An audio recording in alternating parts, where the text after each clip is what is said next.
the Opupco Studios in Oklahoma City, this is a high school varsity update. I'm Jenny Carlson. The state quarterfinal game between Douglas and Locust Grove has created a firestorm of controversy now days after the final buzzer sounded. Scott Wright joins us on the phone. And Scott, you were there at this game, and it all stems from a would-be touchdown that would have given Douglas a lead very late in the game. Set up the scenario. What led to this play? Well, Jenny, there was just over a minute left in the game. Douglas was facing 4th and 11, trailing 20-19. They're at their own 42-yard line. Quarterback Patrick McCoffin completes a pass to Quayshawn Sims that was good for the first down.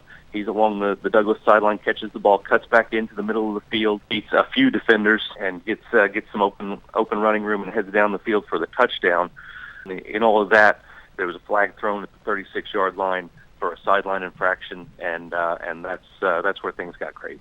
Well, Scott, people have seen this video. It's out there of that controversial last play.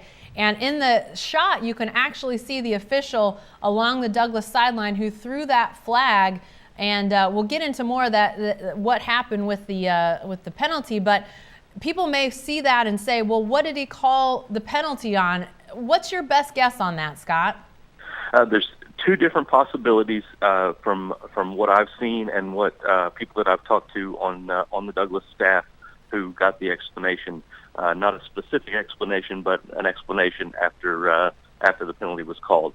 If you watch as he's running, the official looks back over his left shoulder and sees a gentleman in all black who is actually the Douglas ball boy, who is not on the field in a celebratory manner at all. He's just trying to get up the field so that whenever the play ends, he's there with a ball for whatever. If they need a ball to kick an extra point, which is a different ball than the regular down ball, or if they just need a ball, period, he's just heading up the field to try to get there. You see that happen. You also see the referee as he is turning to run.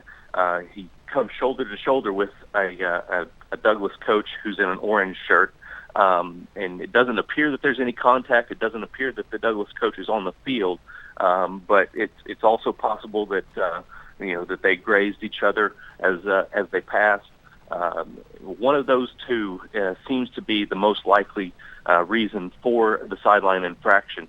It's also important to know that Douglas was flagged early in the first half for a sideline warning, which is the only reason that this penalty carried an actual yardage penalty with it. Yeah, and Scott, I think another thing worth clarifying and explaining to people is the fact that while the Douglas people might have been upset that they were flagged for anything, in truth, that could have been marked off without negating the penalty. That's the rule, and that's where a lot of the controversy now surrounds. Exactly. The judgment call about the sideline infraction is just that, a judgment call, and calls like that happen good and bad both ways multiple times throughout a game. Where everything goes off the tracks here is that the officials incorrectly penalized Douglas by taking the touchdown off of the board and taking the penalty from the previous line of scrimmage at the 42-yard line. What should have happened is that the touchdown should have counted by rule, and the penalty should have been enforced either on the extra point or on the ensuing kickoff. That would have been the Locust Grove coach's decision to make that. But the reason for that, it confuses some people because the flag was thrown during a play. They assume that it's a live ball foul, which would negate the play. But the rule specifically states that for a non-player foul, in this case, which is exactly what this is, a non-player foul is to be treated as a dead ball penalty and enforced after the play. And a lot of people, Scott, you mentioned the judgment call aspect of it. A lot of people are talking about, well, there are bad calls, quote unquote, made both ways in every game. And I think maybe that's worth clarifying as well. The issue of the judgment on the penalty itself, you can argue good or bad, but this is really about the enforcement of the penalty, which wasn't done correctly. That's exactly right. If this had just been a judgment call, if they had enforced the penalty correctly, and say the guy hadn't scored a touchdown, but they'd enforced the penalty correctly, Douglas people would be just as upset. But at least it would have been done correctly. They'd be upset about a referee's judgment. The same as if he had called holding on this same play, or a block in the back somewhere and then they went back and watched the video and didn't see it.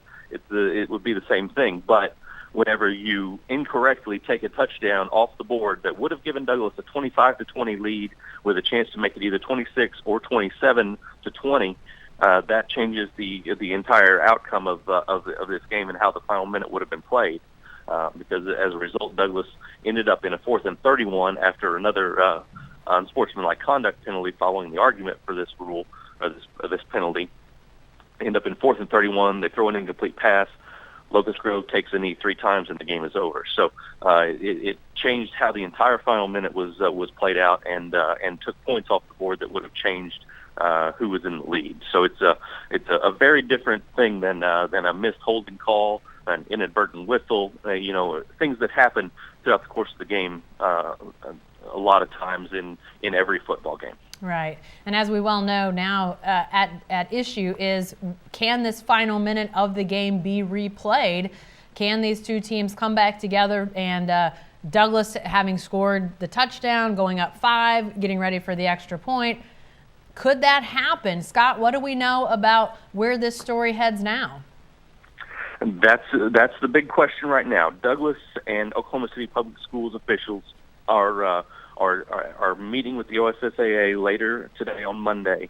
Their initial request to have the game replayed has been denied, but they are pointing to a rule in the NFHS handbook, which governs OSSAA and other state organizations like them, that there can be the states can have the power to apply an unusual circumstances rule to this, and be allowed to change the policy in an unusual circumstance, which I think this qualifies as.